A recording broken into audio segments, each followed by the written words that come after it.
Hey, I'm Tommy, and today we're gonna do a 360 tiny planet photo with your drone.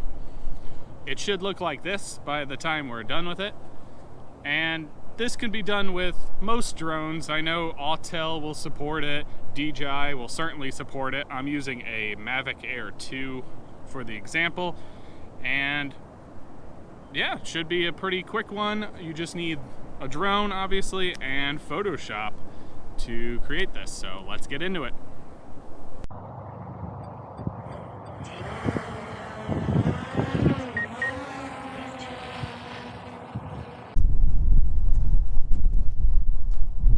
Okay, so I'm just over a baseball field right now. It's just a typical quad set of diamonds, and what we're gonna do for this is actually really fairly simple when we're going to do the 360 shot. What we want to do is find a nice element that we're going to shoot at. So what I want to do here, hold on, let me put some stuff down. Get too much stuff over here. Okay, so what we're going to do is we're going to shoot in the middle of this diamond is my subject, but you can do pretty much pick anything, obviously. And the first thing you want to do is line up your shot as best as you can. Keep in mind that the center of any of 360 tiny planet photos is actually looking 90 degrees straight down. That'll be your center of the photo. So we're in just regular photo mode right now as I'm lining this up. But now, next we're going to go into our photo modes. And you'll see at the bottom of the entire little swipe down here, there's a pano mode. We're gonna hit pano. What that'll do is that'll give you many options of doing a panoramic photo, and this will do it automatically based on, you know, whatever the drone sees and whatever the drone's aiming at. So if we click on sphere, so right now we can do like a 180, a wide angle, a vertical pano, but if we click on spherical pano, what'll happen is this drone will just automatically take a 360 degree image by photographing a ton of images over a few seconds and then taking a few seconds longer to process it. Now, when you hit start on this, you do not want to touch the controls. I want to say that very specifically and very slowly because of the fact that if you touch the controls, the drone thinks that you're stopping for whatever reason, so it'll automatically cancel the entire image. And yes, that is even after you see it stop moving, it will go ahead and correct itself and cancel the entire operation if you touch the controls at all. So wait till the drone is fully finished with the photo before starting again. So anyway, a good little bit of advice to think. Like I said, when it's at 90 degrees, you're going to want to, like, if you're pointing 90 degrees down, you're going to have the middle of your tiny planet be whatever that is. If you're pointing perpendicular with the drone path, that's going to be the top image, you know, either forward or behind based on what you're doing. I believe actually, if we look behind us, that's what the top of the image is going to be just on its own there. So anyway, so here I am. We're going to point straight down just for a good lineup of everything. Make sure that our 360 image comes out the way I want it with this in the center. The next tip I can give you is based on what height is going to be. Obviously, the closer you are to the bottom of the image, the 90 degree down point, the more prominent that part of the tiny planet's gonna be. So for things like if you're photographing the beach, a strip of sand, you can make it into like a cat eye if you're like 400 feet in the air, whereas it'll be majority of the image and you're gonna see less ocean and natural scrubland if you're like 100 feet in the air. So what I like to do for every tiny planet is I like to pick a spot of about 100 feet, then do a 200 foot, then do a 300 foot, and then do a 400 foot, just to get each image potential for every tiny planet. So I'm gonna go down to 100 feet here, which is really close on this image here. But as soon as I line this up, what I'm gonna do is just hit start. And you'll watch this thing just go ahead and just start taking photos. It takes quite a while, so we'll just give it some time to do its thing. But these should come out perfect. It's pretty windy out right now, but DJI drones are pretty strong against the wind unless you have like a really light one. So I would recommend doing this when there's not a lot of wind, but because it could come out a little crooked, especially with like a subject that has a lot of straight lines like this one does. Also, while this is going, a nice little tip is the cloud textures are really nice to have in stuff. Like you could do a good sunset and everything else. As you see, this is processing now, nothing's moving, and we're done. Okay, so that was the first photo. Now, if I hit the play button, I can actually pull up a preview of the tiny planet, and that's kind of what it's gonna look like when it's done. Looks pretty cool at 100 feet, right? If I download this photo, I will not get this tiny planet. So this is only for just a quick reference on what you're gonna see your final image to be. So I wouldn't worry about it other than just lining up your shot based on what you have an idea for. But we're gonna keep this practice of doing 100 feet in height, then take another 360 until we're finished. So here we go, we're going up to 200 now. 200, okay. Let's get up a little bit. The wind is pushing me down a bit, but we'll go right about here and let it ride.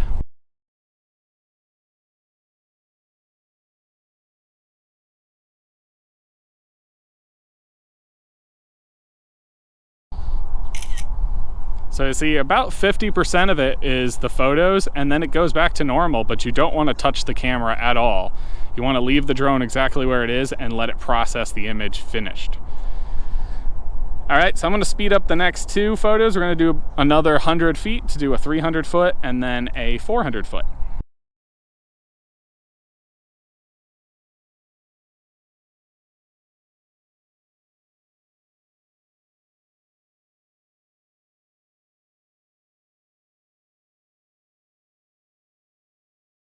All right, so all 4 images are finished, and like I said, you could just hit the play button and do a quick little review of the photos themselves in this preview here.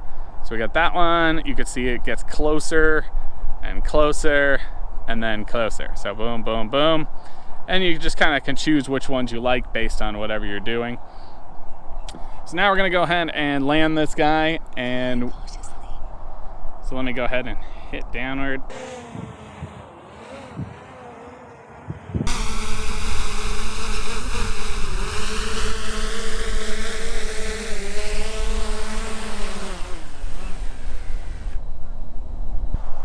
Okay, so we've landed the drone. So now what we're gonna do is we're gonna take this into Photoshop at home. What I was saying before about the preview that it gives you is it's only a preview. So if we went ahead and we downloaded that photo, we're not gonna get the full tiny planet effect yet. We're just gonna get this full 360 photo in a horizontal plane. It's called an equirectilinear, equirectangular. All right, so thanks to the wonderful world of YouTube, we now know this is called a equirectangular image. And what an equirectangular image is it's the entire 360 image stretched out along the horizontal plane. You can see right here, this is the buses, and the buses also then stretch all the way over to the other side over here. You can see our 4 diamonds from the baseball field, and for some reason, I don't know why this baseball diamond sticks out farther than the rest of them. If anybody knows, they could tell me. Maybe it's a kickball field or something else instead of baseball. But anyway, that's what that is. And we get this sky and then this whole dead space up here. So obviously this panoramic image is what we get. So when you look in the preview window of the drone, you see the tiny planet that we're going for.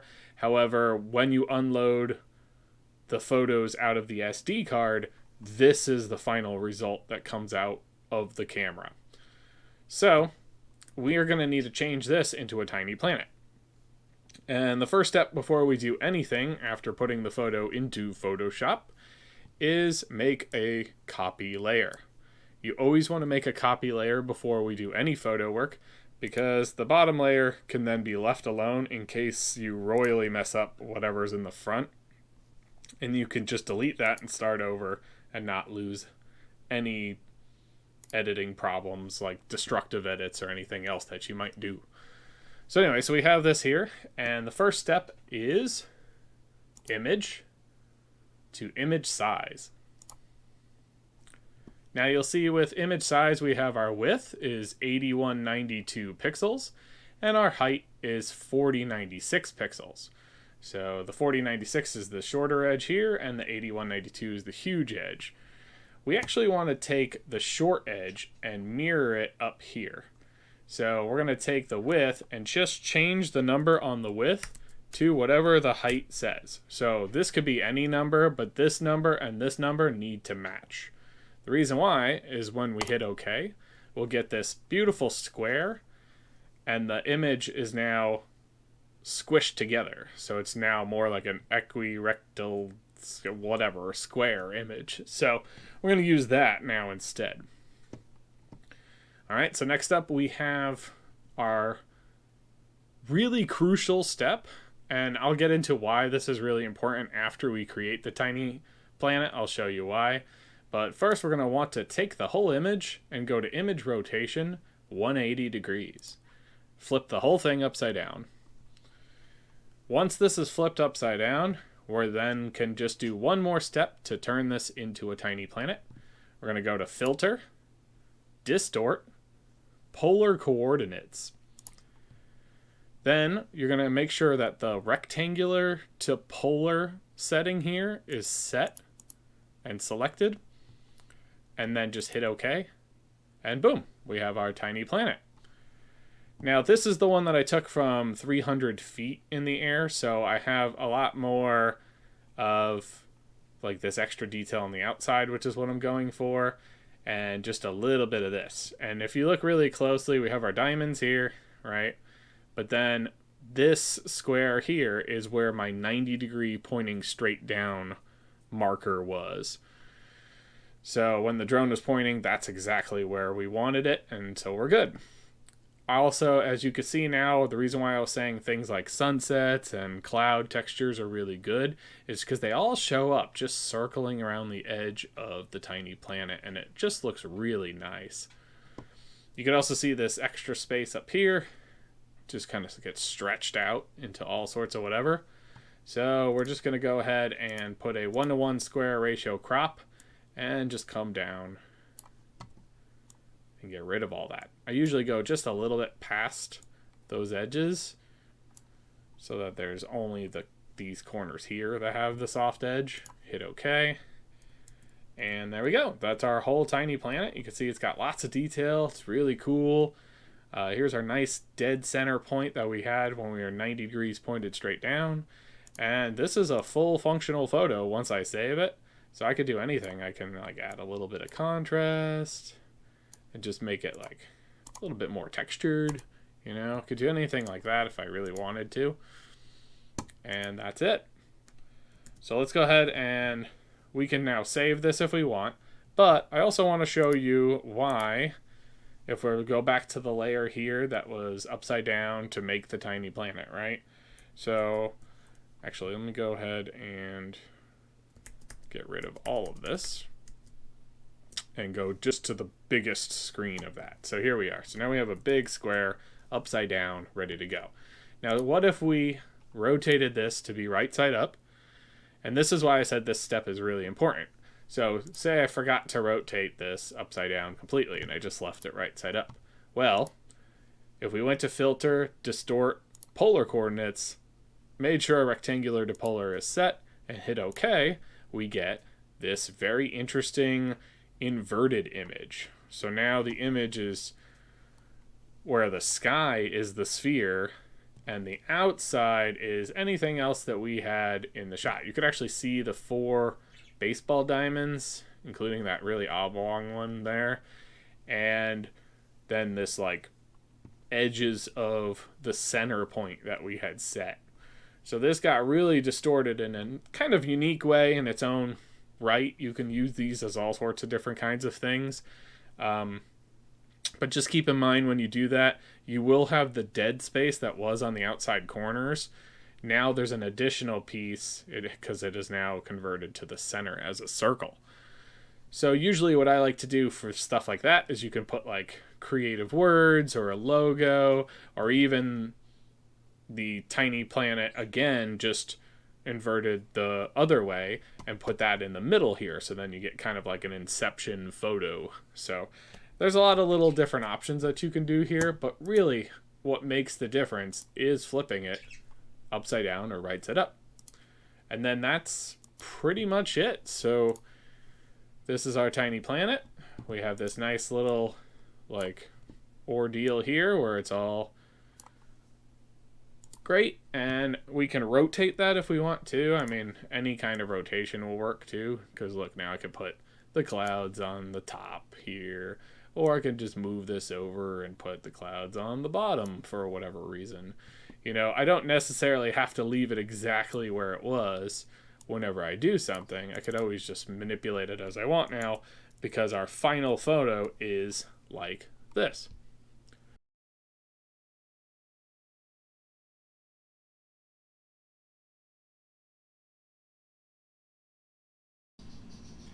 And that's it.